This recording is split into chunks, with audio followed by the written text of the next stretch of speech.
Good evening, everyone, and thank you for joining us for the I Have a Voice Caregiver Advocacy series. This is the second of four conversations in this series, which are taking place on Wednesdays at 7 p.m. here on Facebook. My name is Olivya Wilson. I'm the Trauma Informed Parent Engagement Coordinator at Greater Richmond SCAN, and I have the pleasure of introducing the host of this special series, Tamika Daniel, as well as her special guests, Ms. Loretta Tillman and Amy Johnson. Tamika Daniel is the Behavioral Health Community Organizer for Greater Richmond SCAN. Tamika is an East End community resident and a mother of four children. She began advocating for the needs of her son with autism, and that led her to advocating on a larger scale in the 10 years of not being employed. She began as SCAN's Behavioral Health Community Organizer in August 2019 through a partnership with Richmond Memorial Health Foundation. Utilizing her expertise and experience, she brings SCAN's work in adverse childhood experiences, trauma, and resilience to the community through trainings and forums. She also assists in building resilience and facilitating healing through empowerment and connection through a trauma-informed and equity lens. Additionally, she brings her voice and advocacy to meetings and tables throughout the community. Loretta is a retired educator who has taught for 20 years across all grade levels and across the lifespan. She has experience with teaching regular and exceptional education on all ends. We have Amy Johnson, who is a licensed professional counselor, registered play therapist, licensed school counselor, and a nationally certified counselor specializing in working with children and adolescents. Currently, Amy is working as a school-based trauma-informed education specialist, with Greater Richmond SCAN, supporting the needs of staff, students, and families within the Community Learning Center program in Henrico County Public Schools. While Amy feels honored to work with educators, families, and children each day, she considers her most important role to be mom to her four children, Kelsey, Milena, I hope I didn't pronounce her name wrong, Nathaniel and Leah. When she is not working, you would typically find her with her husband, Archer, three of her children, because we can't convince Kelsey to join them, and their dog, Marlin, at a nearby campground. I'm ecstatic to be able to join you all today in today's conversation. I hope everyone is doing well. I'm going to hand this off to Tamika to share more about the topic for our conversation today. Good morning, everyone. My name is Tamika Daniel, and I just want to thank you, Amy and Miss Loretta, for joining us today. As we know, education is such a broad topic, so we won't be able to touch on everything we would like. Hopefully, in the near future, we will have more conversations, but we just wanted to touch the surface on so many needs and concerns of parents and caregivers when it comes to the education realm. And I wanted to be joined by two people who have had some experience, as well as myself, in this ongoing conversation about education. So I'm going to toss it back to Olivia so we can get this conversation started. Awesome. Thank you, Tamika. I appreciate it. And so just as you mentioned that education is such a broad topic, and we know there's so many ways to advocate, but we wanted to just maybe start the conversation off by asking everyone, what have you found to be the biggest areas of concern in the different levels of education? So understanding that there's so many levels to education, what have you found to be the biggest areas of concern? And I'll open that up to whoever would like to chime in first. I'm happy to go first, but thank you, ladies, for having me here today. I appreciate you having me on as a guest. So I would say some of the things that I recognize as areas of concern is just, I think that the schoolhouse in general has changed. I think school typically in the past, we've looked at, a place for education, but I think that's grown and expanded to, it's kind of, I don't want to say catch-all, but really they're being charged with, facilitating growth as far as social emotional as well as academic. So I think that has changed. And with that shift, I think that there's a tremendous lack of resources, and it's not by the school's fault. I think this is a much larger problem, but I think with kind of the shift happening and what the school is responsible for, I find lack of resources to be one of the biggest issues, because I've been lucky to work with lots of wonderful teachers, educators, administrators, and I think that that's something that I always see across the board is they want to be able to provide all of the services that the students need and families need, but just having that lack of resources.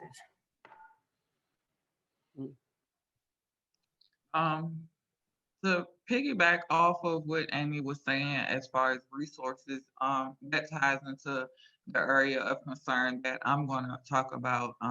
It's not necessarily, like you said, the schools, or it's the lack of resources and knowledge. And I think with so many of our children dealing with so many other things as far as trauma and ACEs, a lot of times it can lead to misdiagnosis in the school system. So therefore, a lot of the times, like I know for my daughter, I had to help hold her back in the second grade because of how her IEP was written, and she shouldn't have been in the classes that she was in. But it's like because of the way that she was diagnosed, because of behaviors that was surfacing based off of things that she was dealing with, it caused her to be placed in a classroom setting that she had no business in the first place, and missing out on gen ed. So it was like, do I push her to the third grade, or do I hold her back so she can get the full second grade experience like she should have gotten instead of the special ed? So I just think all of that and the lack of resources leads to a lot of misdiagnosis in our children. For me, it's a little different. Just being in a classroom and watching things. For me, the biggest thing I see is a lack of coordination across the spectrum. Mhm. Not just for social emotional, but also academically. There's just a lack of coordination of moving kids along the spectrum. Part of the problem is the way school is constituted in this country. With this, let's have a break in the middle of a year going on for months, and two smaller, but also large ones on the ends. Our focus as to what actually is taught, the alleged need for testing at all. When I came through school, man, if you came to school, we didn't test like this. We actually didn't have these tests. Now they're just ubiquitous everywhere, and everybody just accepts because they've been there so long that this is the way to go, even though it has not been shown, and often has been shown not to be detrimental. It has not been shown to be advantageous to anybody. So for me, watching that and saying, and we'll talk about this later, schools, if you're going to start here at the lower levels, where are you going to be when the child graduates? What is it that you want to do? How can you get that all set up properly, rather than to just move kids along through one grade after another, as if that means something? And it actually means very little, as my experience has taught me in high school with kids who were reading on pre-K level, sitting next to kids who were reading at college level, things like that. So that's my biggest thing. Thank you all so much for kind of starting off with that and sharing where you see the biggest areas of concern. Just to kind of recap before we add on to that question, what I heard is that some of the biggest areas of concern that you all have noticed and experienced is lack of resources. And because of that, it leads to many other areas of difficulty, such as misdiagnosis, when it comes to children who have experienced adverse child experiences and trauma. And then on a greater system, again, not wanting to place blame on the school itself, but really speaking to the system of education, that there's a lack of coordination. And even academically, it's just structured in a way that's, as you said, Ms. Loretta, it's not advantageous. It's not working to the advantage of our students and even our teachers, it sounds like. And so I appreciate, you all expressing those concerns, and wanted to follow up with that question by asking, what has been your experience advocating within these different levels. So even speaking to those areas, how have you all tried to advocate within these different levels and perhaps maybe trying to speak to these concerns that have been risen? Well, behind the scenes, there's a lot of schools are full of initiatives. They're all over the place. They come, they go. Some years ago, and I taught in Henrico, there was an initiative, and I can't remember now how we even got there, but the idea was that basically they wanted to make sure that kids were established at each level before they moved on. And we were on a street that actually had a high school, a middle school, and an elementary school.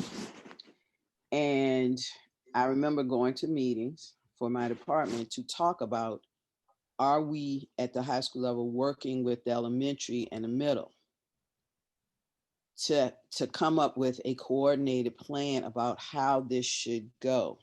You know, with the idea, because there's an idea in education now to plan on one end with the idea that the kid would move along, as well as to look back and see what had happened before in order to make sure that things were established properly. And the sad part was it was just a struggle. Eventually, I just left the committee because it was a struggle just getting people to understand that even at high school, you need to talk to the first grade teachers. Even at high school, you know, their thing was, well, maybe we'll talk to the middle people. It's like, that's too late. The thing that needs to be understood with a lot of teachers is that because of the way the system is constituted, the idea, because they're penalized if too many kids are held back or don't move along or whatever you want to call it at a certain clip, that if you're not talking to them, their thing is to get them out of the classroom. Yes, get them through and teach them things, but their thing is to get them out of first grade and get them in second grade. That or they're going to be penalized. Somebody's going to be penalized. Administrator or somebody's going to be penalized. And they don't necessarily care in a way that's active. I know passively they do, and many actively think about it, but that, well, what's going to happen when they get to ninth grade? Are they going to be, have I put enough in? Are they going to be successful in ninth grade? Their thing is to get them to the second grade and on and on and on.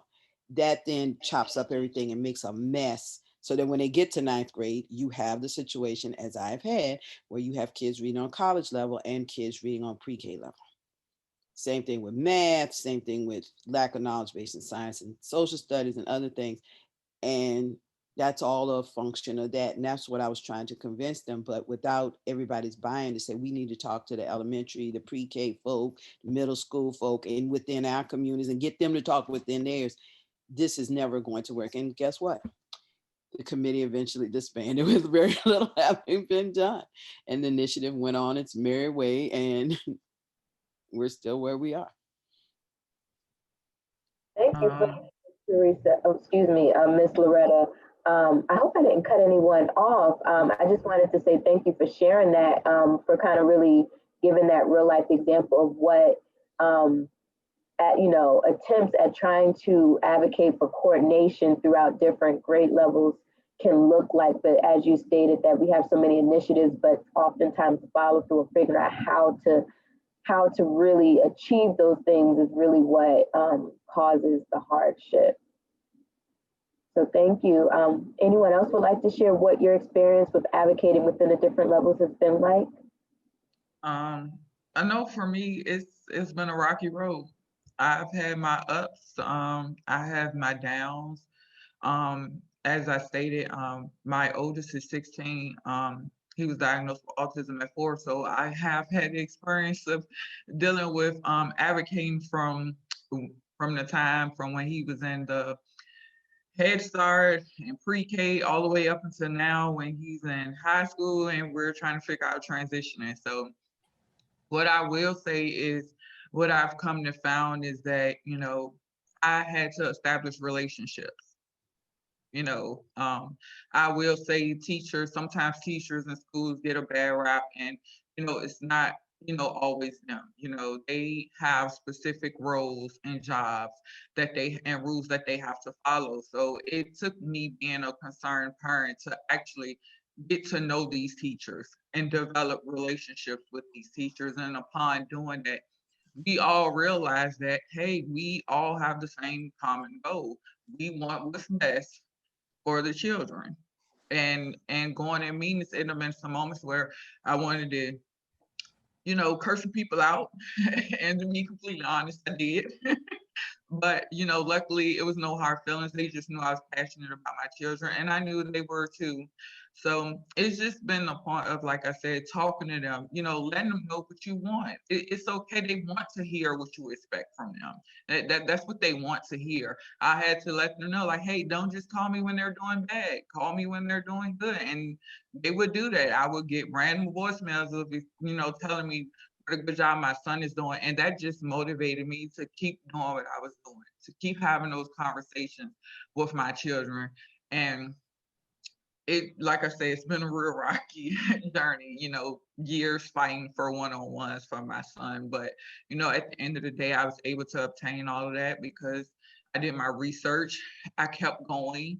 It's hard. You're going to want to give up, but you got to stay the course. And just know that these teachers, they really do have our children's best interests at heart. But like Miss Loretta said and Amy said, it's a bigger system that they're working in. So it's hard, and that's when you really have to stick together. You really do.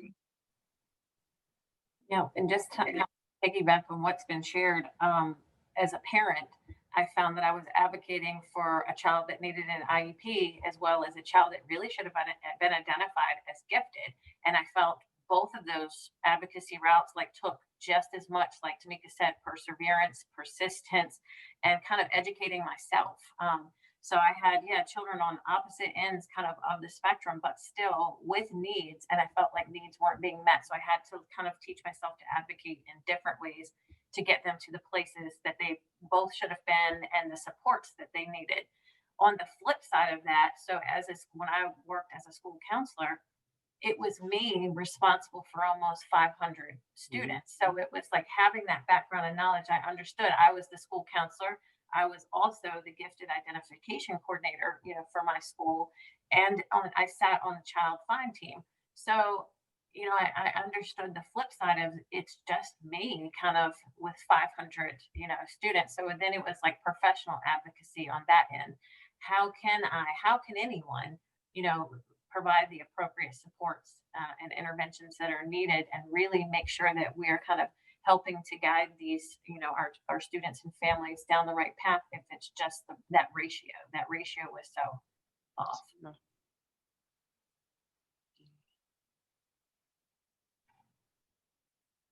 Oh, excuse me, I was muted.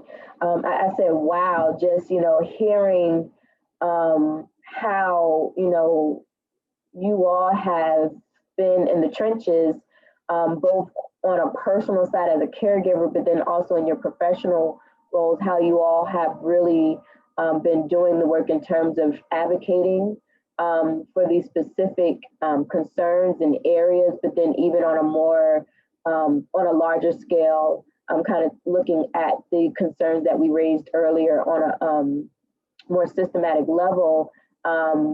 I think it's safe to say that we know that advocacy is challenging, as we shared even in our last conversation 2 weeks ago when we did an introduction to advocacy. We know advocacy is challenging, but then when you look at advocating, when we talk about education, there's so many different levels, there's so many avenues and different ways to go, whether you're advocating for a specific situation for your child, in that particular school, whether there's and it sounds like that in itself is oftentimes connected to a larger systemic issue. And so I just really appreciate all that you all are unfolding and speaking to.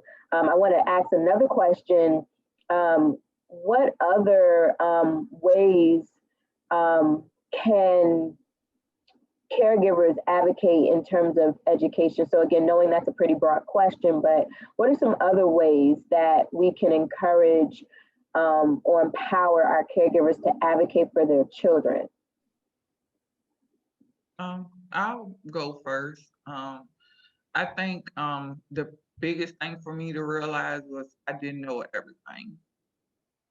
So I feel like with my son, I did a lot of boots on the ground work, learning for myself. But when issues came along with my daughter, this was a whole nother diagnosis. And it was like, okay, I don't know anything about this. And while I'm doing research, it's okay for me to reach out to someone else and get help from someone else. That's when you can help yourself the most, when you can realize that, hey, I don't know this, and that it's okay to accept help and reach out for help.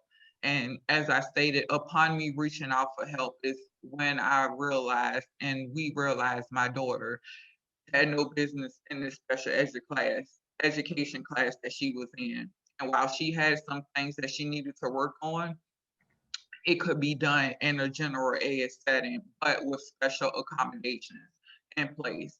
So that's the biggest thing, like just knowing that it's okay not to know everything and reaching out for help. So Tamika, what I heard you say is that for you, advocacy um, looks in education, advocacy looks like knowing that it's okay to not know everything, but that it's, reaching out for help to support. We may not know all the avenues or who to go to, but finding someone that we can go to help us, help our voice reach the level that it needs to get to is what advocacy looks like. That you don't have to do it by yourself is what I heard you say. Yes. Anyone, what else does advocacy look like or can look like in education? That's exactly, I was going to say everything, Tamika. So, and then like once we build ourselves up as parents, now I feel like it's kind of our job to kind of pass that knowledge on. So this is where I feel like I try to reach out and support other parents in this process. I know how challenging it was for me. I didn't know it all. I still don't know it all, but researching, increasing my knowledge, and then now sharing that knowledge with others. So helping to empower others in this process. For me, it's about the system. And it really is. And I appreciate everything that everybody said because it's absolutely true. But as someone, we were talking about before, resources. And I would say to people, yes, arm yourself with all kinds of knowledge, but also but in that packet of knowledge, make sure you understand something of the public planning process, the public administration process, the public finance process, all of that process. I would love to see groups actually start to teach this to parents and groups of people who are dealing with things, because a lot of them do not understand. They always say, well, there's not this and there's not that, but they don't even understand why that is, and also how to get that brought into the discussion. Because be absolutely sure, know this, that if you don't claim it, somebody else will. And there's, if education isn't claiming it, there's somebody else in the public domain and some in the private domain who are claiming those funds, claiming that energy, claiming those resources. And so you have to know how that works. I know people hate social studies and government and all that stuff, but you have to know how that works, because that's what's deciding for most people, because most people go to public schools. And that's definitely what's deciding whether your school gets this or your district gets that, or somebody has more of this. And in Henrico we hear all the time, East End, West End, same thing in Chesterfield.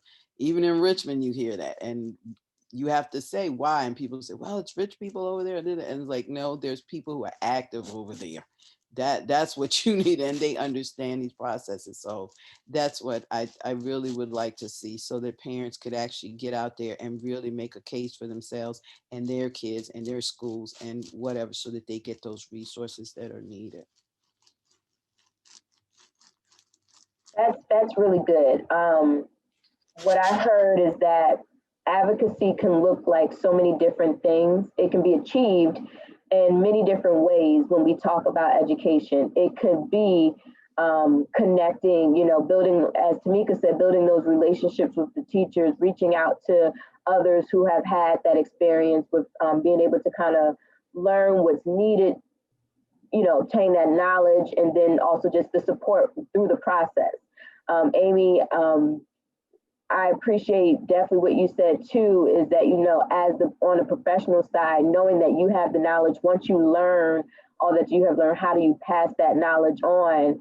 And then also, really speaking to that system. And we appreciate you, Miss Loretta, really kind of, raising our awareness about what this looks like, as we are accumulating knowledge, and, we oftentimes have our focus on our individual children and wanting to help one person at a time, and that's great. But that we also need to make sure that that knowledge also involves some of those larger systemic things, such as policy. You mentioned, policy planning and how decisions are being made, and if the resources are lacking here, where are they going and why? And so asking that why, and really making that information accessible, being intentional about educating the community about what's really going on. And so this is a really powerful conversation. I appreciate you all adding to this. It sounds like we already kind of started going down the vein of talking about what are some helpful tips that you found in advocating for education. If I wanted to stay in that vein, what are some tips that you found to be helpful in advocating in education?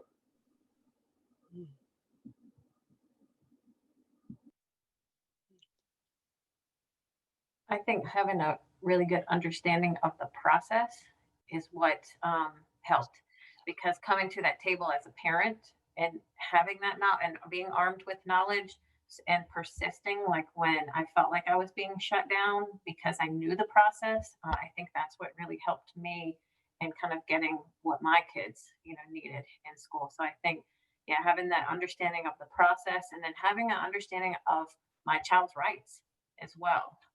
I think that was very important. And then, like everybody, persistence. I persisted. So I didn't take, the initial no as an end all to the conversation. I persisted. I would say having an open mind. Mhm. For me, that was the biggest thing. Like with my daughter, when I first heard, oh, we need to consider holding her back, I'm like, telling my daughter, like, that sounds crazy. Why would I want to do that? Why would I want to hold her back? But upon just sitting back and listening to everybody's opinions and thoughts, I was finally able to see the bigger picture and realize that I'm not holding her back. I'm helping her to be in a better position going forward. So for me and where I'm from, I think the biggest thing is just having an open mind and realizing that just because it's not something you want to hear or believe in, it doesn't mean it's not the best thing. I agree. I would say work with others. Work with others. Um, to Sometimes you have to work by yourself and arm yourself. Everybody should arm themselves with knowledge, but sometimes there's some things that people will all say, "Well, this happened to me," or "That I saw this happen," or "They heard it." And find those people and work with them, because if you can change it, more people the better. They can change it, and then it will change it for everybody, including you, whoever you are, with that. Because I guarantee you're not the only one with an issue somewhere. I mean, I both of these ladies have shared they had a child with an IEP. I had a child with a 504.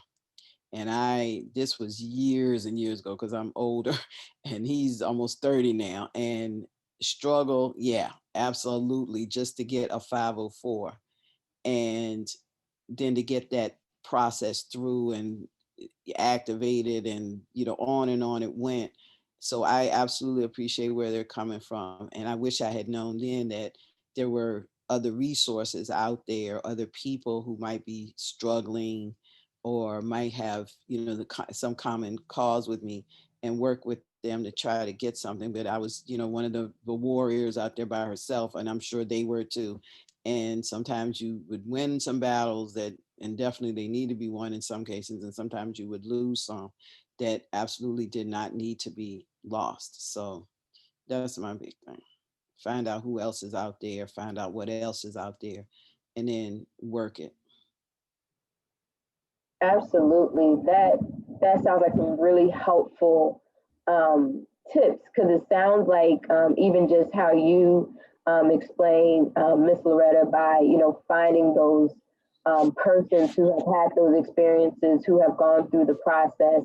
So really connecting with those individuals. Maybe there's some groups or some coalitions that people, caregivers can join, and it sounds like that will also even assist assist with what Amy was talking about in terms of, staying persistent. It can be hard when you're out there by yourself. And so maybe connecting with others, being part of a group that is advocating can also just help with that encouragement and kind of sustaining the energy through that process. And loved what Tamika said, be open. We might have to, listen and take in some information that is hard for us to hear, that go against what we believe, or we think is counterintuitive, but it might, like you said, it might not sound good, but it oftentimes is best. And so I really appreciate hearing all of these different tips. And it sounds like you also even just spoke to another question that I had, which was tips or advice for caregivers who are trying to navigate the IEP system, IEP process. And we've started, kind of talking here and there about exceptional education, and special education, and gifted programs, and kind of wanted to maybe pivot a little bit to talk a little bit more specifically about that. I know we throw these terms out a lot, and maybe everyone who's tuning in with us this evening may not fully understand that process, and wanted to just first ask, what have you all found to be more challenging, getting an IEP started or implementing the IEP once it's drafted and approved? And maybe someone can even just briefly explain, exceptional education and the two sides of that. If someone wants to maybe, I know that's a lot, but if someone wants to maybe just describe or explain what that is, and then maybe go back to the question of what do you find to be more challenging, getting the IEP started or having that IEP, once it's drafted and approved, implemented or followed through on? I know that was a lot, so feel free to take your time and let that sink in. I didn't even put that. I would say the start of it. And I would also encourage folks to understand some things. One, that there are these two sides to exceptional ed, but the same general process rolls through both of them as far as getting it started, getting process, blah, blah, blah. Additionally, there's another part that rarely gets talked about, which is 504. And that needs to be talked about. That deals more with physical disabilities, as well as things like ADHD and like that for various reasons doesn't, but sometimes does transition into an IEP, but sometimes it doesn't. But a lot of the same implementation processes follow that, as well as the actual getting in and out of that, or getting into a process. I would say definitely to people, if you suspect or think, or somebody says to you that there may be reason that you need to enter one or more of these processes, because there's sometimes, like, there are people with IEPs and gifted situations. Same thing with 504. That you need to get in as early as possible, because in my experience and from what I have been told, if a child reaches high school and has not entered, in particular, the IEP process, it is extremely hard for them to enter it at that point. Mainly not because the process cannot process them, but then there are legal issues for the school system that they often do not wish to deal with. And so you may get discouraged by the system from doing this, because if it is found that the child has had this thing, which they would have all this time, and it has never been dealt with, oh my goodness. That's all I can say. That the process will start to protect itself. And so you need to keep that in mind. So do not fight if the teacher, the elementary teacher comes to you, which is usually often an elementary teacher, and says, hey, your child might be gifted, or I'm wondering if they might need to go through the IEP process, child find process, or the 504 process. Go ahead and let that happen. Go ahead and let that happen, because if the child doesn't need it, that's fine. But if the child does need it, the longer you wait, the harder it is. It's going to be more difficult for the child, and the harder it is for the system to actually deal with what has happened prior to the process, child entering the process. To piggyback off what Miss Loretta said, she's absolutely right. It does become harder as they start to reach that high school phase, as she stated. It's a lot of legal ramifications that start coming in as I'm going to start dealing with them, being that my son is almost 17. For myself, I will say the hardest part for me was the implementation. Specifically because, as Ms. Loretta stated, all 4 of my children have an IEP for various reasons, but they each had one before they even entered kindergarten, for the most part. So I was thankful to be in a situation where, you know, I could focus most of my time on my children. I didn't need to work, but I know that's not the same for everyone.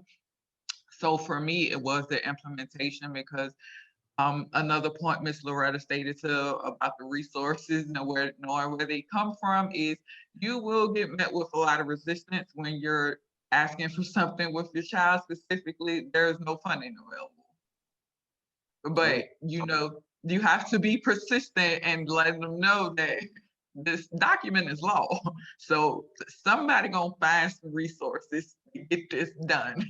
So I think for me, my biggest roadblocks have been the implementation, because again, my daughter had about 4 to 5 IEP meetings within one school year, because it was just a lot of things that were uncovered.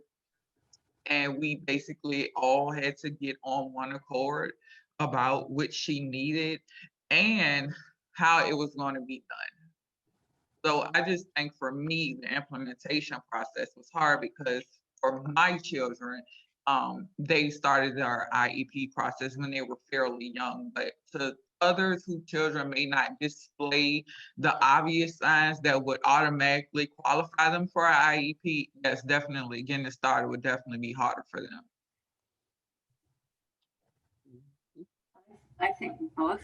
I had challenges on both ends. So my son, looking at his IEP and trying to get his IEP started, initially he was labeled incorrectly. So he was labeled as OHI, which is other health impairment, which kind of is your catch-all for, you know, typically ADHD. And they kind of labeled him as an inattentive type, where really he had a math disability. And so that's what it was. He looked inattentive because he didn't know what was going on in math class.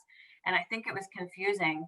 And this is where my advocacy really came in, is he was a very strong student in all other subjects, no other issues at all within school, but really struggled in math. And so it was me reaching out to the pediatrician and getting more information and talking to them, and then reaching out to, you know, colleagues and others in the field, just how do I advocate? This really looks like a math disability. And so I felt like I had to do that research and then come back to the table and advocate, you know, I don't think it's OHI. I really believe that we need to look at this. And so me requesting specific math testing, which kind of revealed that that's where our issue lied. But again, it was, I had to push that. I had to research that. And then we finally got, so he, for the first year, had an IEP that was not supporting him in the way that he needed. So when you look at the implementation, they were implementing the IEP, but was it really giving him the support he needed, which was to support a math disability? No, it was really focused on how to support somebody with ADHD inattentive type. Mm-hmm. So that was really not meeting his needs. So then it was going back. And at this point, we were in middle school now, and really pushing to have kind of the IEP rewritten and really evaluated so that we met his goals. So, and then now him moving into high school, it was a lot that went on last year, because the push to kind of end that IEP now that he's moving into high school. So it took, again, some persistence, like, well, let's make sure that he really doesn't need this before that ends with him moving into high school, because there is even more lack of support for the students in high school. On the flip side, for my daughter, it was me recognizing that she had these gifted abilities and talents that I took, her scores and her testing. And it was me that brought it up that, hey, I'm noticing that she's kind of fitting this criteria, but because she's just kind of one of those quiet, fly under the radar kiddos that, not much is going on. It just, she was never identified. She's very, very quiet. So it was, I think they mistook that her quiet is maybe lack of knowledge. But so it was me pointing out and kind of advocating on that point, like, I'm looking at all her scores and her testing, and this would qualify her for the gifted process. I'd like to initiate it. So I initiated it as a parent instead of the school initiating the process. What she was found gifted and has been in the program now for 4 years. So I think that on both, there was challenges for me on both ends as far as the implementate or getting the process started as well as the implementation. And I think what people don't understand too is the process is long. So when you initiate, they have 60 days to complete. And so what happened with my son is, last year, 60 days to initiate, and then I requested more testing. Well, they had another 60 days to complete that. So we're looking at the whole first part of the school year was done before we then got the supports that we needed. So I think that's important, that the process is a long one. It's not a quick turnaround. I also want to say one thing too, to people, and you just touched on it. The things that a child may need at elementary level are not necessarily the things that they need at high school level. I can remember one of my favorite episodes was a child had an agenda book for which apparently some of them the kid had learned to write in the agenda book. I had that.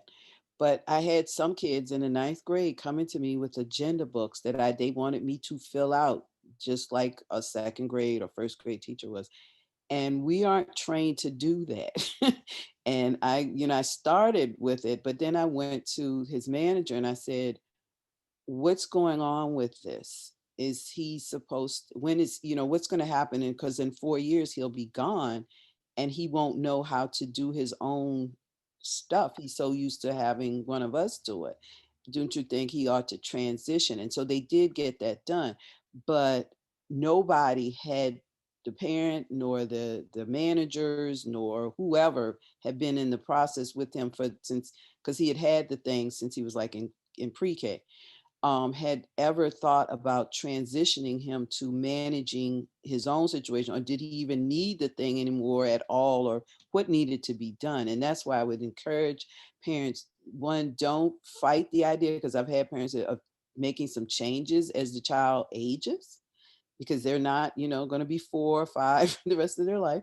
And then 2, to definitely get in there and advocate for those changes if you see or think they need to be done, as well as any caregiver, not caregivers, but teachers or whoever might be listening, to also advocate for this if you see that this might be an inappropriate thing or that something needs to be added that isn't there. That also happens. Miss Loretta, you bring up a great point, and that's when I started in middle school. That's when I asked that my child be invited to the IEP meetings. I'm like, this is an IEP for you, so you should be at the table, and starting to kind of empower him with advocacy skills, that this is about you. And if people are sitting around a table making suggestions and you're not there, we will have no idea if this will be beneficial. And really it is about giving him the tools to then start to take some ownership so that he's built those skills moving into high school. Because once you're out of high school, there's no guarantee that an IEP will be supported in a college setting. So really helping to empower him and bring him to the table and let him be a part of it. And as somebody who's had an IEP in college, that would be me. It's they're expecting you, meaning you, the now adult who was a child, to come in and manage, and that your mom can't come in and deal with this for you. There's no, the management is mostly you. You just decide on some things and off you go.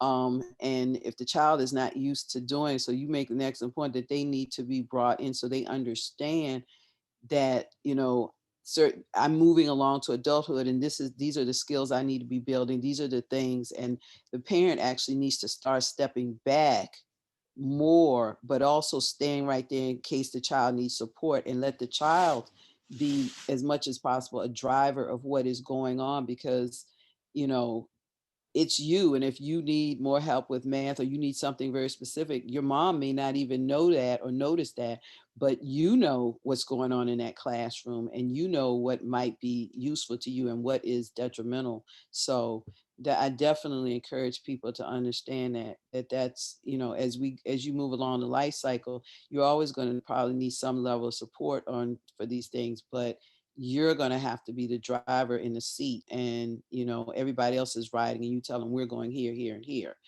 and they can say, well, let's go, this is a shorter, better route to go there, but you have to decide where we're going. So thank you all for that. That was very helpful. I believe that what is being shared in our conversation today is really helping our caregivers, maybe even some of our educators, and anyone who's listening, tuning into this conversation. I think this is great information that needs to be shared. And just really good tips and advice that you all are sharing that can help caregivers specifically who are trying to navigate the IEP process from start to, I don't know if finish is the appropriate language, but at least, as you said, Ms. Loretta, throughout the whole journey from the time it started to however long it needs to continue. But what are some of the things that I've heard between all three of you is really talking about who has, what are those rights, like who's allowed to be at these meetings or not. And so could anyone maybe share a little bit about what the students and even parents' rights are in terms of the IEP process? Because maybe some people don't know that they have rights, or the students don't know they have rights to be part of this process. I'll just piggyback on my experience. The children, they can't be present at the meetings. The parents are also allowed to bring in whomever they see fit. A lot of times parents don't know that. I brought in an advocate to help me. As I stated, I didn't know everything, so I did bring her in. I brought in also the people who work with my children on a daily basis, because, yes, this is school, but, everybody needs to be on the same page. People that deal with them in the house, outside. So I brought my son's case manager to the table, his in-home to the table. Like, everybody needs to be at the table. So I think letting them know that, yes, outside forces can be at the table, but as far as me, I just found out that when my son turns 18, even though he's autistic and is mostly nonverbal, that when he turns 18, I ain't got to be at the meetings. And I won't be able to be at the meetings unless I obtain power of attorney, because legally my son will be 18. And although I know and they know that he can't make decisions for himself, it's the law. So I think that was like the biggest information that I received from his teachers and counselors, that, hey, when he gets to this age, you need to start looking into this to prepare yourself. Because when he turns 18, you ain't gonna be there. Yep. I think something else is I would want parents to know that you are just as much part of the team. So it's not that there's a team and then you are part of that team. So knowing that if something doesn't feel right, you have the right to say, no, let's put this on pause, not sign documents, and walk away from the meeting and be able to think things over or reflect and come back. But you are an equal part of that team. So I think that a lot of parents think walking in, they see this, table full of folks and that they're the experts, but now you're the expert of your child and you have just as much right and say so and are an equal member of the decision-making team. I would say know the law. People will tell you things. I'm not saying that people are intentionally lying or obfuscating or anything like that, but people may have a misunderstanding of the law or what can be done within that document. I thought I heard you just say, Tamika, that they said that the kids could not have been there, I guess, before they turned 18, and that's not necessarily factual. Like you said, that you fight for that, but definitely if they sell you something that you have questions about or you disagree with, or even some of the stuff you agree with, get them to show it to you. It's got to be in the document somewhere. Get them to show you where, and then get them to show you in case law, not case law, in administrative law, which is like it says this is what you do or don't do. Get them to show you. Right here, here's code blankety blank blank blank blank blank, and it says this, and you can read it yourself. That otherwise, somebody's not necessarily telling the full story, and you may be losing out on some of your rights. That's good. Thank you for all of those tips and advice on how we can know our rights as parents and even the rights of students, and being sure to ask for the black and white, as they would say, where is it documented, and being sure to just not only take what's being told, but to definitely make sure that you're asking for the documentation that backs up what that law or that policy might be. So this is really helpful, but before we start to close, I would like to just see, would like to know if there are resources where caregivers can continue to go to learn more about the IEP process and their role in the process. Are there any resources that you all may have that, or we can direct caregivers to go to continue to learn more, again, about the IEP process and what their role in the process? I feel like the Virginia Department of Education's website has a lot of information there. That's maybe a good jumping off ground, because then they have links to advocacy groups and other organizations, but that will really explain kind of what the IEP process is, how that maybe differs from 504. But I think that's a good place, that a starting ground. I agree. I'll piggyback and even say, for each grade your child goes into, their teacher and their counselor. Mm-hmm. Not saying, you're going to agree with everything, or some things they, like Miss Loretta said, they may have a misunderstanding about, but 9 times out of 10 for me, they were my biggest helpers. We bump heads a lot, we clash heads a lot, but anything that I needed help with or that I didn't understand, if they didn't know the answer, they pointed me in a direction of where I could find the answer. So I'll say, use the teachers and the counselors, principals, all of them. I just say use all of them. And they're there to help. I agree. That's pretty much it for me. They both spoke to mine. Absolutely. So some resources, some guidance for caregivers in terms of learning more about the IE process and their role would be first, connecting with those who are in the schoolhouse. So connecting with the teachers, the counselors, whoever that person who you believe will, be able to really provide that information that you need to then help guide you and connect you to any other resources is a great place to start. Amy, you mentioned the Virginia Department of Education has plenty of information, and it's categorized where you can navigate each of the different areas of exceptional education and the different processes. So that's good.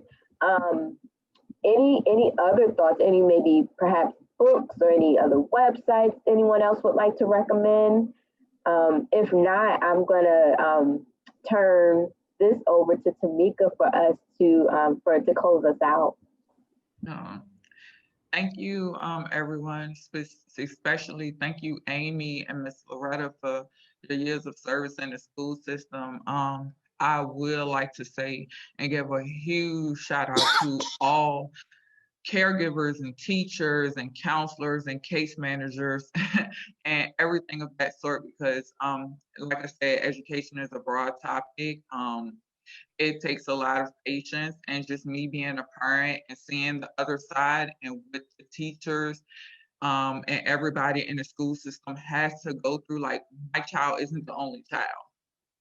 So the fact that I've been able to establish those relationships that I have with them, all the while they're attending to hundreds of other students, is amazing. So I just want to shout out everyone and the part that they play in this education process.